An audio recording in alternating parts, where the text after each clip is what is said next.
Thank you for tuning in to Revive Recap. Throughout this podcast, we'll discuss different ministry topics taking place here at Island Church Galveston. Hello and welcome to another episode of Revive Recap.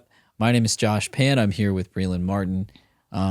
This week we wanted to talk about church.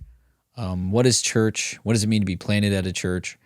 Pastor spoke on this past Sunday, and he provided some really cool insights and thoughts that we really want to talk about today. So, that being said, what are some key takeaways that you took from what he talked about Sunday, like that you could recall? I know it was like a while ago. Yeah. But what were some of the things, I mean, just right off the top of your head? Probably, I know he was in Psalms 92, Mm-hmm. I want to say. Mm-hmm. And that verse in general, talking about being planted in the house. Those that are planted in the house of God will flourish, basically, is what it was talking about. And that was, I really like that verse, I guess. It like stuck out to me. But I think it's good to start by talking about what is church biblically, and absolutely. Like what does the word say the purpose of a church is, basically. That's good. I can tell you what I thought it was that's wrong first. I think that's helpful. And I say wrong, but like there are probably a million ways to be wrong about what a church is.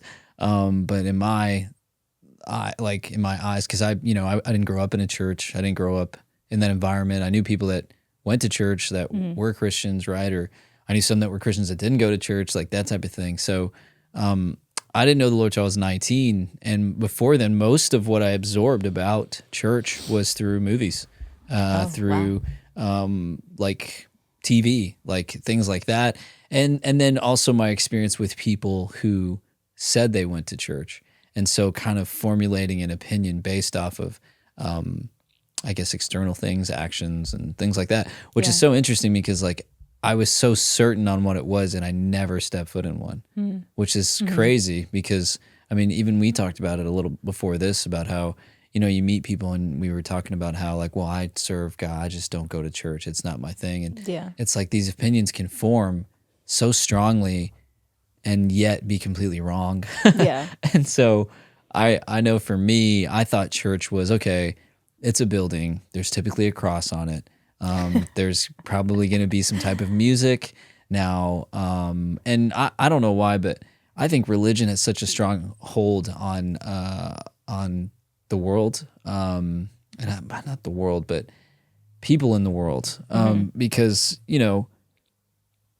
I watched a lot of scary movies. So I was really into like those exorcism ones. Even the first one. Yeah. I remember being like, so like really there's probably some holy water in there at the church, some guy with some beads, like, backwards collars, that type of thing.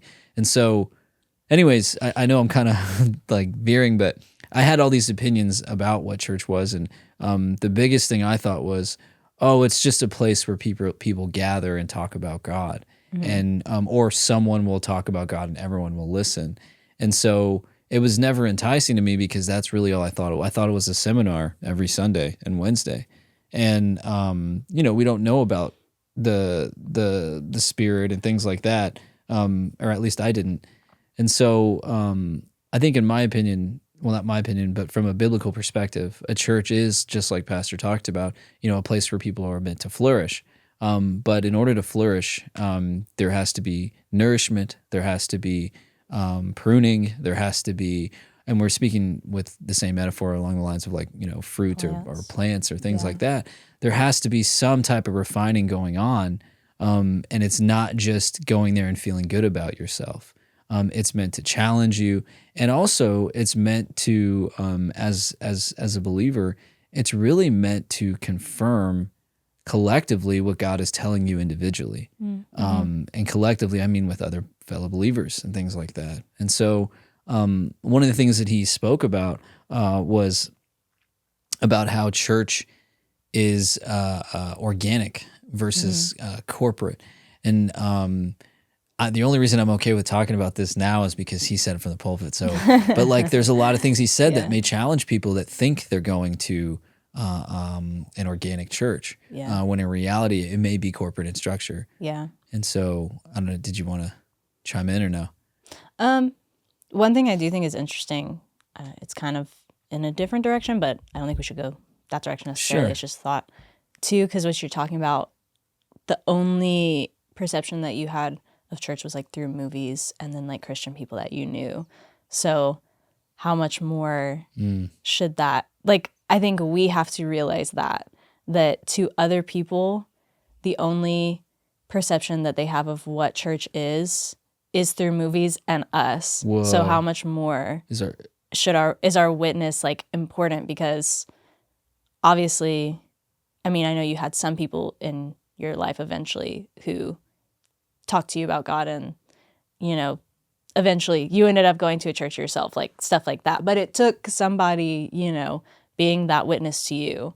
And so I think a lot of times we assume, or me, like I assume that everyone knows what church is, but it's actually like important, I think, for us to realize that people don't know, so that you can be a witness to them about what it should be and what it actually is. And I just thought that was an interesting point that you said that. Yeah, and one of the reasons, that's so good. One of the reasons that it is so challenging is because we often think, let's take them to church, when in reality we're meant to be the church, right? Yeah. And that's such an interesting concept, because some people go too far on both ends.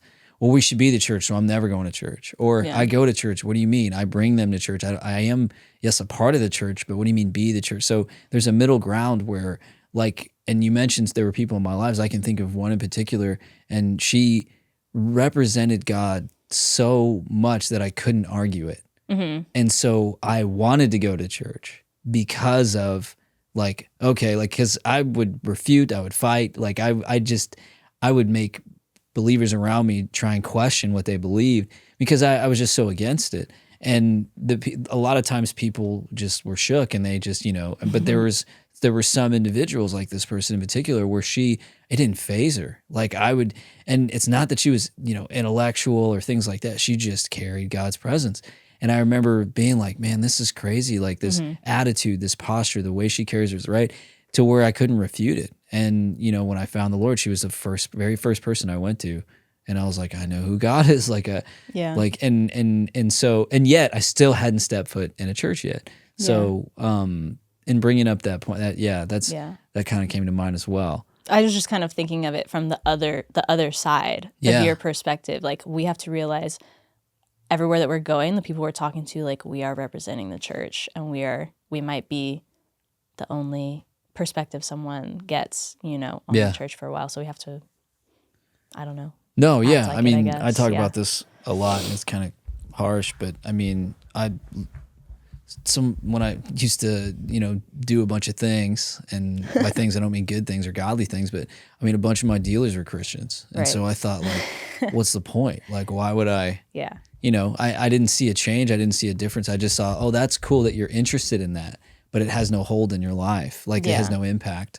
I'm interested in this, so what makes this different? Yeah. When in reality, it's not an interest. It's a lifestyle. It's an attitude. Like you mentioned, it's what you. You're the only expression of God that they may ever see, right? Having never stepping foot into a church, and that's where I think we can switch gears as far as it being a corporate versus a organic structure. And one of the things that Pastor had brought up was, you know, you got Dollar General, Family Dollar, Dollar Tree, right? These are all corporate structures, and so when you go in there, if you want to buy something, if they don't have it, or if it's not the kind you like, or if it's not what you want, you can leave and go to another, you know, corporate. They're franchises, essentially, is what they are. Right, you can go to another store and figure out what you'd like. And whereas stepping foot, you can't really have that relationship with something that's organic. And by organic, we mean living and breathing. It's an interaction. It's something in you that, despite what you see, you've interacted with it. It's different. And so he drove the line between the two, and he talked about how, you know, there are a lot of churches today that are cookie cutter. that you get the exact same ebb and flow, some of the same messages, some of the same songs, and all of those elements are, I think, important to a church. But that's what he said. It was crazy. He said, anyone who knows a little bit about the word can go into a storefront and then have 50 people probably within a week. And of just, and then that's a church. That's a church all of a sudden. He said, but a church, this is what he said, a church is called. And I thought of that how many times that I've, talked with him, and he's been like, just because there's a need doesn't mean there's a calling. And he's like, I was even talking to him about kids, and he was like, man, you can't call your kids. Only God can call. So when you think of that word call, it's like, man, he's saying, like, if God ordains it, it's going to happen. But if he doesn't, you can still create it if you're motivated enough. And that's not a good thing. Yeah. But you can still create something that sounds, looks, acts like God, but not be. But he did not. I don't want to say ordain, but he didn't call it to be. He didn't call it there. Yeah. And I thought it was really good too, how he was talking about the purpose of the church is, he said, for you, right? But it's like the people in the church. Yeah. Because I think a lot of people associate, like, maybe big churches or like all these different things, they associate it like, with the pastor very specifically. And I think people think, he was called to start this church because that's a call for his life, which it is, but like, he was called to start that church so that God could use him to reach you or to reach the community that is around that church. And without that purpose, the church has no purpose. You know what I mean? It's not just so the pastor can have a church or have somewhere to preach. Right. But I think a lot of people view it that way. Like, maybe this pastor started this church because it's just what he thought. You know what I mean? Instead of there being a call to the actual people that are around them. Right. I actually think about, because I have a business background, and so when I hear corporate, I'm not flexing, dude. Chill.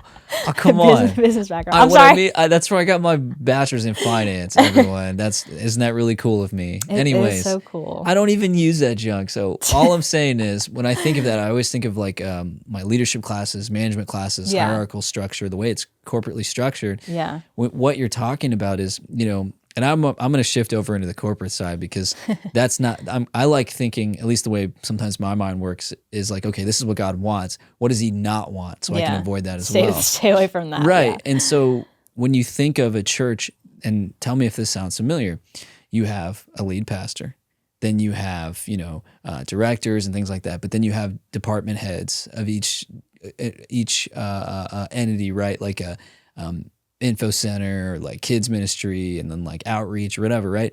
But then and it's just one Sunday, all right, and a month or a week, excuse me, and you go in and everything's working perfectly. Everyone communicates well. Everyone, reporting systems are great. Everyone comes in, they come in with an experience, right? And they hear the pastor preach, and it's a great message and it's good. And then you leave, okay, and then throughout the week, you just kind of do your own thing or whatever, and then Sunday you go back. You're saying, Josh, why are you saying all this? Because in order for these things to run that way, you have a structure that's designed to where everything points to the speaker. And what you said was everything. They think that it's all pointing towards, okay, he's supposed to do that, not me. Now, when you have a corporate structure set up that way, let's look at, say, a business. When you have someone has to lead, and that works in an organic way too with the church. That is, and we're going to talk about being spiritually and physically planted and called as a church. But with the corporate side, you're limited to the physical benefit that you get. And so you'll notice that everything does point to the pastor, and he has a good message. But when you go home, there's no pull on you to do anything. There's no, unless the church has small groups and things like, what are they promoting though? More of their product in a smaller setting. And so, and those are led by, and everything leads back up to the chain of command and who's in charge, right? What we're completely forgetting is that that Jesus is head of the church, And so he's not only head of the pastor who's leading, he's head of each individual person involved. Right. Yeah. And if you go to a church where everything points to the lead pastor and there's a great message and there's all these different programs, which is not bad, but what you're doing is all of these other things, these external things that they're providing through their quote unquote product is actually limiting you and your relationship and making Jesus head of your life. Yeah. A lot of people are going to hear this and say, you're just saying the same thing over and over because there's no spiritual awareness. And I hate to put it that way, but it's the truth. But if you go to a church like that, it will, oh man, it will equally dilute you and your relationship with God. And also it will suffice. It will be just enough to where you can get through your week and then go back on Sunday and post those scriptures on Instagram and say, God bless you, and I'll pray for you, and never do it. There is no conviction. It's like this, it's this apathy that gets massaged into us. And yet, if you go up to those people, they're committed to their church, they're committed to the cause, they're committed. But beyond that, it's just a generic, I don't even know how to explain. Am I making any sense? No, I think that does make sense. Sorry, I said no, but I meant yes. Right. No, I think that... No, it doesn't. Here's why. No, it does. I understand what you're saying. And I think, and I think because, sorry, for some reason I'm not being very articulate right now. That's okay. I can be super You are, but I'm artsy-fartsy. trying. I think what happens too is because that's not the way that God designed the church to be. It's not sustainable for the people there. And I think you don't realize it because, like you're saying, it's almost like a product that benefits you. So you go and it benefits you while you're there, and then maybe you go home. But because it's void of like the things you were talking about with the plants, the pruning and the Holy Spirit, and maybe, yes, it will challenge you sometimes, and you're like, oh, I need to change that habit in my life, maybe. Yeah. Something like that. But like, as far as walking in the Spirit, being led by God every single day, if it's not leading you to do that, I think what happens to people is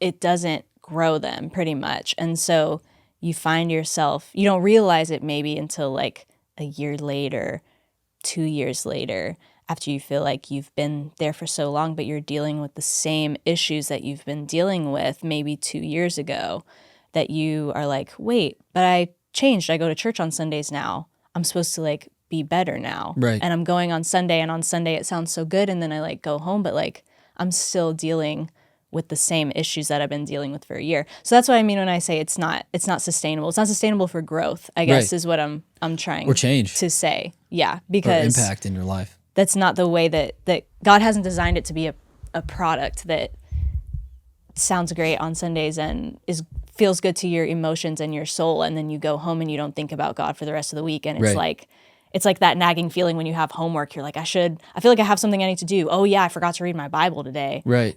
Type thing. It's not a lifestyle. It's like this other thing. Right. So it's not sustainable for you to grow and for you to walk out the things that God has called you to do, or to hear from God pretty much. And we talked about it before this, but its job is the church is one of the jobs is protection, right?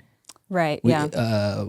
From deceit of this world, right? Or protection in general. Yeah. Now, that's an interesting concept. But if we look at the two areas in life that everyone goes through, and then the two most challenging topics when it comes to spirituality and church and those things, it's health and your finances. Mm-hmm. Now, you can go to a corporate structured church and learn about how to financially manage your money. It was weird, but I went to a church once, and it was the whole seminar on like budgeting and analysis. And I was like, this is crazy. Like, I learned this in school, like what is but what they would do is they would take scriptures and then they would just slap it on, here's why you should save and set. But the reality of it is, or healing. Well, you need to make better life choices. Eat you this. need to go to the gym. Diet. Right, exactly. But this is all. There was no distinction or separation between what the world is already telling me and what God is trying to protect me. Yeah, that's what I was gonna say. I'm like, I hear that on TikTok already. Exactly. But workout routines. Exactly. There's no distinction. Yeah. And so in those two areas, what happens when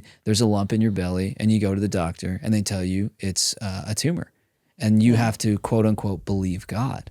Yeah. What does that mean to someone in a corporate structure? Yeah. What are you being taught? Is there resilience built up when you go in to that situation that's aided you or right? Or hey, the economy, the world economy, the dollar doesn't mean anything now. Yeah. But God says He'll supply all your needs.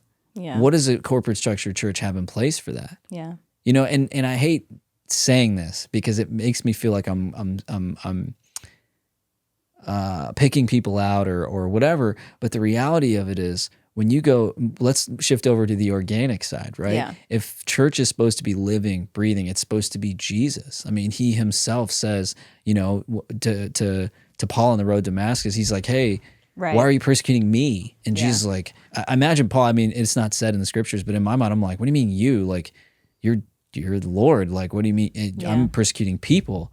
And so, and what a cool, you brought that up, but you said it's so cool to see that, like, protection is scriptural. Yeah. Jesus will find the problem and protect you from it. Yeah. And if it's a person, He'll turn him and then make him, part of the solution. Yeah. But in health, and when it comes to like real world problems, and I know mental health has always been a big issue now, but we're talking about depression, we're talking about suicide, we're talking about anxiety, right? But these are all things that are spiritually motivated, whether people realize it or not. And what are these things motivated by? Life, when life happens to you, right? And this world system is designed to invoke those things in you. So when they do come, and if they and they do, what is in place? If God's in Jesus designed for the church is to protect you from even mentalities and thought processes. Yeah. What are you getting at your quote unquote church? Yeah. To keep you resilient, to keep you in the word, right? Yeah. And so I don't know, that image of it being an organic thing. When you come into church, are you experiencing a relationship, or are you experiencing this is crazy, a feeling? Now, to distinguish between the two, it would be, for instance, my wife. I love my wife. That is an organic relationship. Pastor talked about how that's another institution on this earth that God has created to be organic. I can't run my house like corporate structure. Many have tried. But my wife would punch me in the face, literally. But the point I'm making is, I have to value our relationship no matter what I feel that day. Right. So if I go into our relationship and I'm feeling upset or angry or sad or anxious or depressed or whatever, I value our relationship enough to know nothing will hinder our relationship despite how I feel. Yeah. I could be really upset with her, but I also know, because of the value that we've placed on our relationship and what we've experienced together in this home, then I know that what I'm feeling is temporary and the relationship is forever. Right. But that took pruning, that took understanding God's word. Anything you wanted to add to that? I know I'm kind of taking over, but no, I think that makes perfect sense, and that's a good way to view it, because your relationship with your wife was not put together based on a feeling. And so it won't break apart based on a feeling. It's like, but everyone can agree or relate to that, because if you were looking for someone, everybody talks about love is not a feeling. Love is, you have to choose to love someone every day. Like, people talk about that all the time. Mm-hmm. So everyone can understand, like, I wouldn't want someone on a day where I'm having a bad day and I'm feeling off, I wouldn't want them to abandon me based on them, all based on feelings. But it's the same thing with a church. If you're choosing a church based on a feeling, you will eventually leave that church based on a different feeling, is kind of like what it is. Because that's the foundation of the relationship with the church, where, as opposed to being called, or like, you and your wife, that you guys are supposed to be together, and it's like you said, there's not a feeling that could break that apart. And it's the same thing with the church relationship. It can't be based off of a feeling, because then the moment you feel differently is the moment that the relationship with that church will end. Right. You know? Exactly. You base it off of something fickle and that has no foundation. Anytime you take a step in the wrong direction, it's going to fall apart. Yeah. Let's shift over into what about being planted at a church, because that's kind of where we're headed. And I think that you were talking about, you know, you don't want to feel like, oh, we're picking out any specific churches or, you know, stuff like that. But I think it's important to remember too that people can also, like, yes, churches need to be organic, and there are churches that are corporate, and that's not biblical and that's not right. But at the same time, people can go into churches that are organic with a corporate mindset and have the same problem. You know what I mean? So it has to be, because being planted physically, like we were going to talk about being planted physically and spiritually. If you have that mindset where you're looking for a specific feeling, or you're waiting for something that's going to go wrong. Let's distinguish between the two. So being planted at a church. Yeah. The idea is that you are planted, and then what? That you grow roots and you become rooted, right? Right. Because planted, if you're not planted well enough, you know, in your heart, you know, to the church, whatever, then you're uprooted pretty easily. So let's talk about physically. What does it mean, like, physically? And I know this seems kind of like a basic question, but like, I want to drive a distinction between physically and spiritually. Yeah. I think physically, you have to.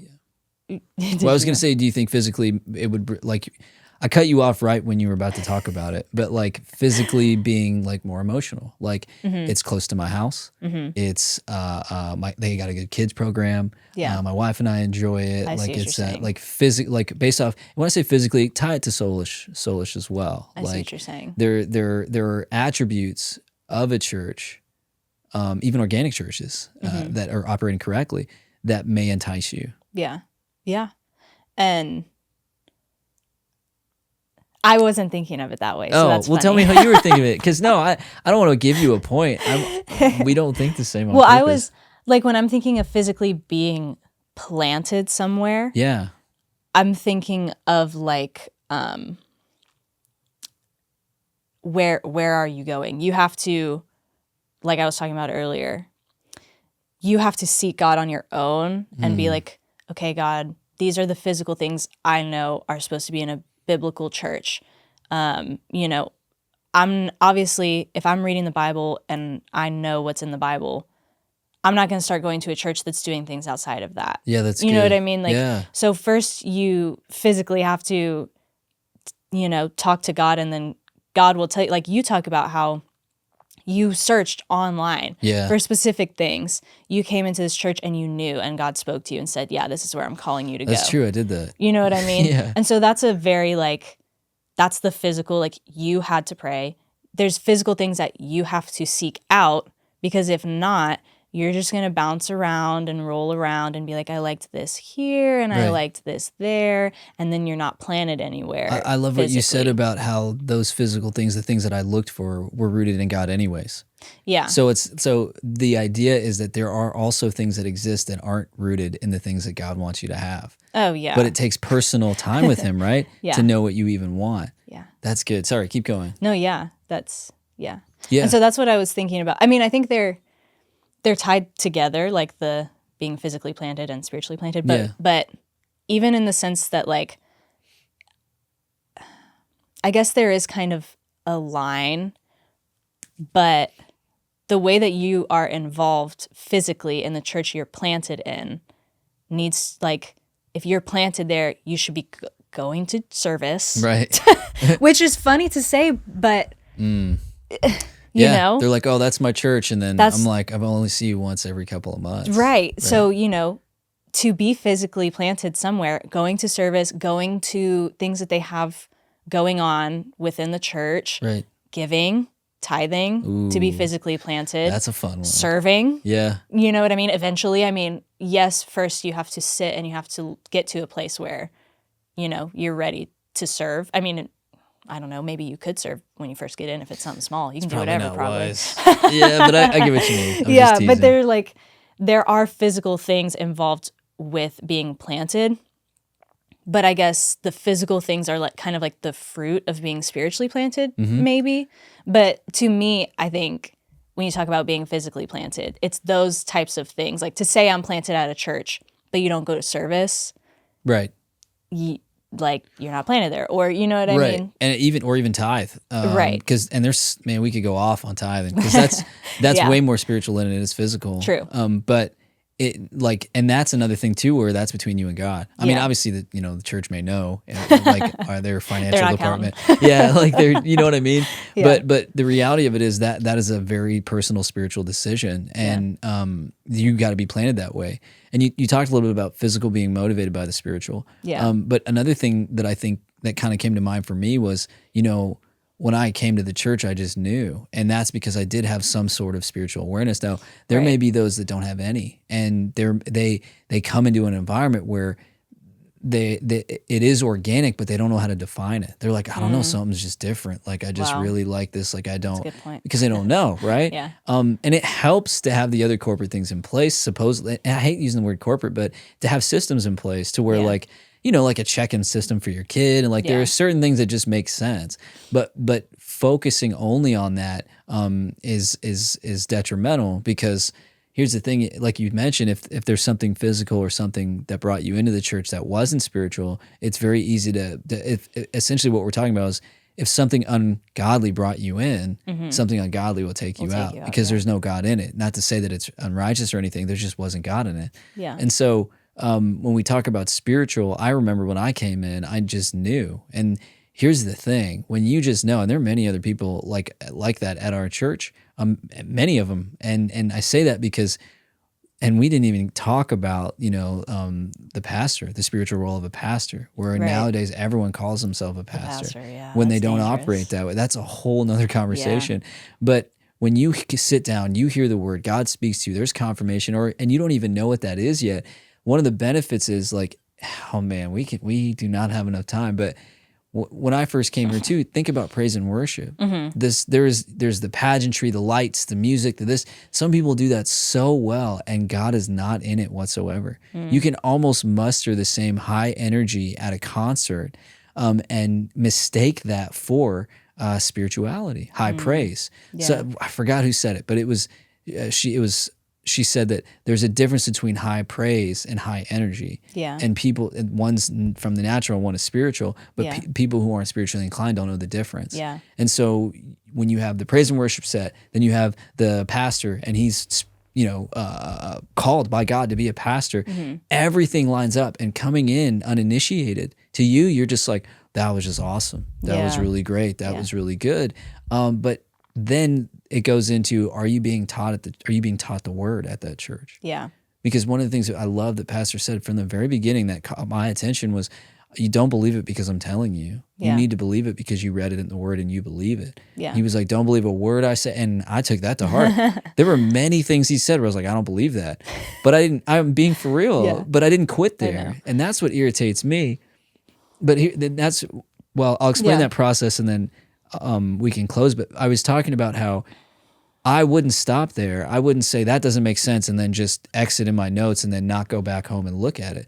I went back home. I asked God. I got scriptures. I prayed, and 10 times out of 10, he was like, "No, it's right. That's what he said. I want." And then he would give me an opportunity to experience that in my life, to live that thing out. What happened in that situation was, because I knew that I was spiritually called and not just physically to this church, anytime something in the physical would bump up against that calling, I was able to sustain and stay in the church because of that spiritual call. It's kind of like what we talked about with the relationship thing. With my relationship with God at this church and the spiritual identity of this church, anytime something would come up, like offense, or I wouldn't believe something the pastor would say, or whatever, something like that would rise up, it never affected the fact that I was called. And I think that it actually contributed, because I knew I'm called, I can't leave. Leaving is not an option. Right. So here are the things that are bumping up against that. Let me address those things. Yeah. And so going back to kind of talking about being planted, I think that's the process of being planted and your root system actually being nourished and growing. Yeah. Because what was I being? I was being pruned. I was being challenged. I was being nourished here. I was being, and I don't even want to get into, because we don't have time, but volunteering and serving. People think that it's just going to be that much better when you decide to serve God at a higher level. And you're like, well, I'm just a volunteer. If you think of it that way, you won't volunteer for long because someone's going to offend you. Someone's going to tick you off. Someone's going to, anything you want to speak to that. I know I kind of just went off, but. Yeah, I was too, like, in the sense of being planted. And I know all the things I just said, or the things I listed as like, kind of going back to that, right? Physically being planted. Thinking about spiritually being planted, I feel like it's a balance between the two, because people could hear that and say, oh, well, I don't serve yet, and that's just, I don't have time to, or that's like works-based stuff. Yeah. But I think it's not that you go to every service that makes you planted. It's you're spiritually planted, so you will not miss a service. That's good. So it's like that's what I didn't know if it came across when I said it before earlier. Sort of, but that was clear, man. It's like it is works, but it's the works are the fruit. It's not. But if you feel like you're not planted, you have to address it spiritually. But they balance each other out, because if you're trying to address why you're not spiritually rooted, but you won't come to service, you're just going to keep spinning out, and you're not ever going to get planted. Yeah. Because you have to be planted spiritually in order for these physical things to work for you. Right. Or else you're going to be coming to church and serving and doing all these things. And like you're talking about, get offended or do, it won't benefit you and you won't grow when you're doing these physically planted things because you're not spiritually planted. Right. So they work together, and the physical things are the fruit of being spiritually planted is what I was kind of thinking. You don't serve because you want to get planted. You serve because you are planted. Right. That's good. Yes. And you don't tithe because you feel like you have to, or, that's just what everybody else does. It's the same thing. It's because it's in the Word of God, and because you're spiritually planted and you're being taught, you have an understanding of the Word of God. You know what I mean? So if you look at church, all those things. Yeah. You look at church as this living, breathing thing. You're contributing to its health. Yeah. Right? If someone's the hand, someone's the foot, someone's the eye, someone's the ear, right? If we are contributing to the overall health spiritually, then it would demand something physically out of you. Yeah. But not in the way that you feel obligated, but in the way that you feel, I don't know how to put it, but needed. I don't know. That Jesus is like, hey, this is my body. And even like motivated. Yeah. To be honest. Like absolutely.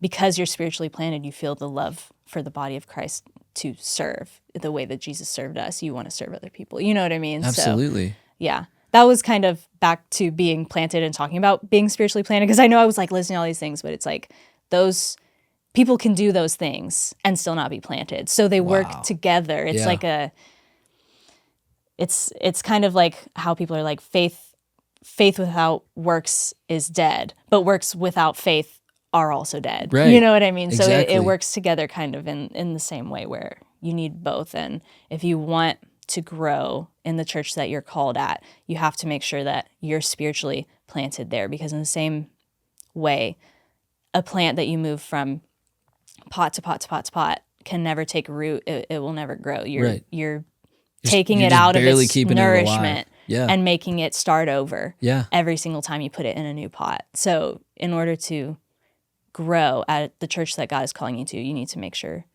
that you're spiritually planted there, and that the fruit of that are those physically planted things that you should be doing also. It's kind of what motivated I was by the spiritually motivated. The word that's inside you and what you've learned and things like that. Yeah. Man, that's good.